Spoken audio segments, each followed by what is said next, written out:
नमस्कार, स्वागत है आप सभी का। एसएससी जीडी नई वैकेंसी 2023 को लेकर के बात करेंगे और पूरी डिटेल्स आपको यहाँ पर बताने वाले हैं। कुछ चीज़ें स्किप करेंगे, जैसे कि फिजिकल के बारे में। बाकी आपको लगभग यहाँ पर सारी चीज़ें बताने वाले हैं। और सबसे पहले आप सभी को बता दें कि एक नोटिस आ चुकी है इसको लेकर के, और नोटिफिकेशन किस डेट को आएगा, एग्ज़ाम कब तक होना है, सैलरी कितनी मिलती है, जॉब प्रोफाइल क्या है, मतलब काम आपको इसमें क्या करना पड़ता है, किस किस तरह के पद होते हैं, किन किन विभाग में आपको काम करना होता है, या फिर किस तरह के कौन से पोस्ट होते हैं जहां पर मेरिट हाई या फिर जहां पर मेरिट कम जाती है, ड्यूटी कहां पे लगती है, प्रमोशन, सब कुछ यहाँ पर विस्तार से बताने वाले हैं। तो वीडियो को आप पूरा कंप्लीट जरूर सुनिएगा, और जितना हो सके प्लीज़ आप वीडियो को शेयर कर दीजिएगा। कई बार क्या होता है कि जानकारी के अभाव में हम फॉर्म भर पाते हैं या फिर नहीं भी भर पाते। कभी फॉर्म हमने भर दिया लेकिन तैयारी अच्छे से नहीं कर पाते हैं। कई बार होता है ना, आप सुने होंगे कि एसएससी जीडी की जॉब बहुत अच्छी नहीं होती है। आज की डेट में हर सरकारी नौकरी अपने आप में बहुत अच्छी है। किसी को भी आप ये ना सोचे कोई भी जॉब छोटी या बड़ी नहीं होती है। एक बार आपका सिलेक्शन कहीं पर हो जाए फिर आप आगे तैयारी करते रहिए, कोई दिक्कत नहीं है। ऐसे बैठ करके तैयारी करना, कंपटीशन का दौर है, ये नहीं पता होता कि कब तक सिलेक्शन हो पाएगा। तो इसलिए हर सरकारी नौकरी आज की डेट में बहुत अच्छी है अपने आप में।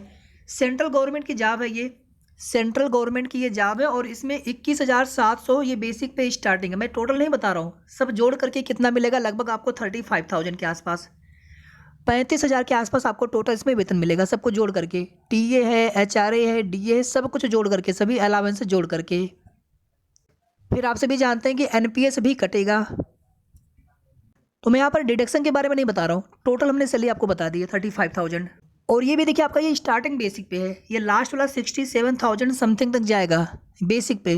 प्लस आप सभी जानते हैं डीए अब 46% हो चुका है, तो आप इसी का 46% इसमें और ऐड कर लीजिए, इसका 46% निकाल करके लास्ट वेतन तो काफ़ी ज़्यादा हो जाएगा। स्टार्टिंग वेतन भी आपका 35,000 के लगभग रहेगा।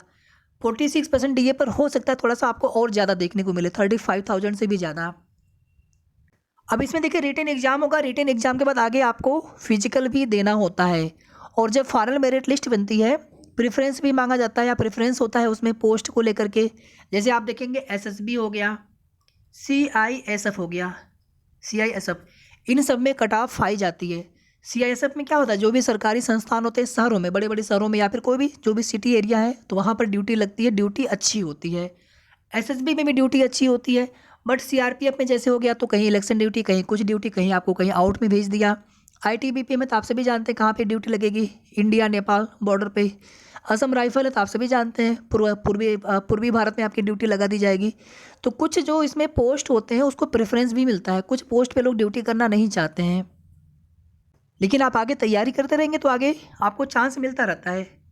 इसमें देखिए दो तरह के पोस्ट हैं, ये जो नोटिस है, एक एग्जीक्यूटिव पोस्ट है और दूसरा आपका जनरल ड्यूटी वाली पोस्ट है। दोनों के जॉब प्रोफाइल में थोड़ा सा अंतर है, आगे आपको बताएंगे। सिलेबस अगर देख लें तो जीएस, मैथ, रीजनिंग, हिंदी या इंग्लिश, ठीक है, हिंदी या फिर इंग्लिश आप चूज कर सकते हैं। बाकी जीएस जिसमें करंट अफेयर इंक्लूड रहेगा, मैथ और रीजनिंग। आगे आप सभी को हमारे चैनल के माध्यम से क्लासेस भी मिलेंगी। वीडियो को आप सभी प्लीज़ लाइक शेयर कर दीजिएगा, और अगर आपने चैनल को सब्सक्राइब ना किया हो तो सब्सक्राइब भी कर लीजिएगा। कुछ समय पहले दिल्ली पुलिस कांस्टेबल के लिए भर्ती आई थी, 7,547 कुछ पोस्ट थी, और आप देखेंगे तो फॉर्म काफ़ी ज़्यादा भरे गए हैं, लाखों में फॉर्म भरे गए हैं।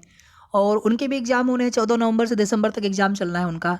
अब यहाँ पर एक दोबारा फिर से मौका मिला है, सेंट्रल गवर्नमेंट की वो भी जॉब है, ये भी सेंट्रल गवर्नमेंट की जॉब है। दिल्ली पुलिस कांस्टेबल में ये होता है कि वो जॉब इसलिए अच्छी होती है क्योंकि उसमें दिल्ली में ही रहना होता है, और जो लोग दिल्ली के आसपास के क्षेत्र के होते हैं, चाहे किसी भी स्टेट से आप हो, तो वो लोग प्रीफर करते हैं कि हमको दिल्ली में ही नौकरी मिल जाए, प्रीफर करते हैं, कोशिश करते हैं। एसएससी जीडी की नई भर्ती का नोटिफिकेशन आपको 24 नवंबर को देखने को मिलेगा, 24 नवंबर को। और एग्ज़ाम आपका 20 फरवरी से 12 मार्च तक चलेगा, 20 फरवरी से 12 मार्च तक चलेगा। ये जीडी वाली है। इसमें आप देख सकते हैं सीएपीएफ, एसएसएफ, राइफलमैन, ठीक है। आगे आप देखेंगे नारकोटिक्स कंट्रोल ब्यूरो में, ये एग्जीक्यूटिव वाली वैकेंसी है, और ये आपकी जीडी वाली वैकेंसी है। तो 20 फरवरी से लेकर के 12 मार्च तक एग्जाम होगा। 24 नवंबर को नोटिफिकेशन आ जाएगा। ये एग्जीक्यूटिव वाले पोस्ट हो गए। दोनों की सैलरी सेम होती है, जॉब प्रोफाइल में थोड़ा सा अंतर होता है। सैलरी अगर आप देखेंगे तो 21,700 से 69,100, ये जो बेसिक पे है जहाँ तक आप जाएंगे, इसमें DA भी जुड़ेगा 46% वर्तमान में। इसके अलावा आप देखेंगे तो HRA हो गया, ठीक है, DA मतलब महंगाई भत्ता और HRA हो गया इसके अलावा, और अन्य जो अलाउंसेस हैं सब कुछ जोड़ने के बाद लगभग 35,000 के आसपास ओवरऑल सैलरी बनेगी। अब देखिए एग्जीक्यूटिव वाले में ड्यूटी क्या होती है, आप देखेंगे यहाँ पे maintain the records of the various branches and they have to work within their branches. अपने ब्रांच में काम करना होता है, वेरियस रिकॉर्ड्स को मेंटेन करना होता है, preparation of note seats orders, ठीक है, थोड़ा सा काम अलग होता है। और जो GD वाली होती है जनरल ड्यूटी होती है, जिसे आप मान लीजिए आप CRPF में हैं, मान लीजिए आप CISF में हैं, तो आप सभी जानते हैं कहीं आपकी एयरपोर्ट पे ड्यूटी लगी है या कोई सरकारी संस्थान है, कोई कंपनी है, PSU है, वहाँ पे आपकी ड्यूटी लगा दी गई, कोई ऑफिस है सरकारी, वहाँ पे आपकी ड्यूटी लगा दी गई, तो इस तरह से ड्यूटी लगती है।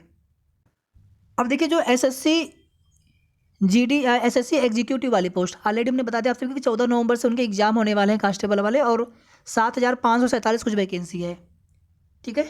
तो इसके लिए तो आवेदन हो चुके हैं, लेकिन अभी जो GD वाली वैकेंसी है उसके लिए आगे आवेदन होना है। 24 नवंबर को नोटिफिकेशन आएगा। 12th पास होना चाहिए, BSF में, CISF में, ITBP, SSB, CRPF, AR, Assam rifle, SSF, NIA, इन सभी में ये वैकेंसी आती है। और जिस आप पोस्ट पे जाते हैं जहाँ पे आपका सिलेक्शन होता है उसी हिसाब से आपको वहाँ पे काम भी करना होता है। अगर आप प्रमोशन में देखेंगे तो senior constable, head constable, assistant sub inspector, SI inspector, ठीक है, यहाँ तक जा सकते हैं। एक चीज़ यहाँ पर आप सभी ध्यान दे लीजिएगा, एक चीज़ बताने में मिस्टेक हुई, 10th पास यहाँ पर GD के लिए है, मतलब यहाँ पर जो एग्जीक्यूटिव पोस्ट है 12th पास, ठीक है, GD के लिए 10th पास, जिसका नोटिफिकेशन अभी आगे आना है। और एज लिमिट 18 से 23 साल, एज लिमिट 18 से 23 साल जनरल के लिए। बाकी अगर आप रिजर्व कैटेगरी में हैं तो आपको नियमानुसार आरक्षित वर्ग के अभ्यर्थियों को छूट मिलती है आयु सीमा में। बेसिक पे हमने बता दिया आप सभी को 21,700 से लेकर के 69,100 तक। आगे थोड़ा सा सिलेबस आप देख लीजिए, GS या GK या जनरल अवेयरनेस, इसी में करंट अफेयर भी हो गया, मैथ, रीजनिंग, हिंदी या इंग्लिश में से कोई भी आप एक ले सकते हैं। सभी के 25 क्वेश्चन आते हैं सभी के, ठीक है। इसके आगे फिर फिजिकल होता है। तो 10th पास तो हर कोई होते हैं, तो निश्चित रूप से आप एलिजिबल होंगे। बस यहाँ पर दिक्कत होगी तो एज लिमिट को लेकर के कि आप फॉर्म भर पाएंगे या फिर नहीं भर पाएंगे। यूपी पुलिस कांस्टेबल की भी भर्ती का नोटिफिकेशन आने वाला है और उसमें भी छूट मिलने के चांस हैं। और वैसे तो आप देखेंगे तो एज लिमिट इतनी ही होती है जितनी इसमें एज लिमिट है। तो कई बार एज ज़्यादा होने की वजह से भी, और विशेष करके जो जनरल के अभ्यर्थी होते हैं उनको दिक्कतें होती हैं।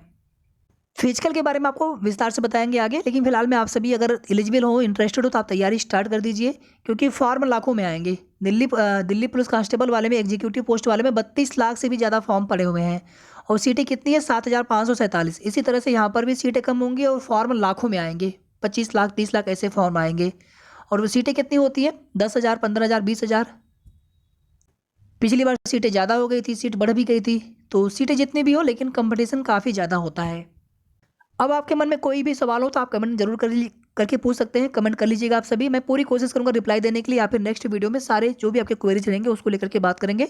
तो वीडियो को आप सभी प्लीज़ लाइक शेयर कर दीजिएगा, और अगर आपने चैनल को सब्सक्राइब ना किया हो या फिर आप चैनल में नए हो तो आप सब्सक्राइब भी जरूर कर लेंगे। हमारी पूरी कोशिश होती है जो भी सही और ऑथेंटिक जानकारी हो आप सभी को हमारे चैनल के माध्यम से मिलती रहे।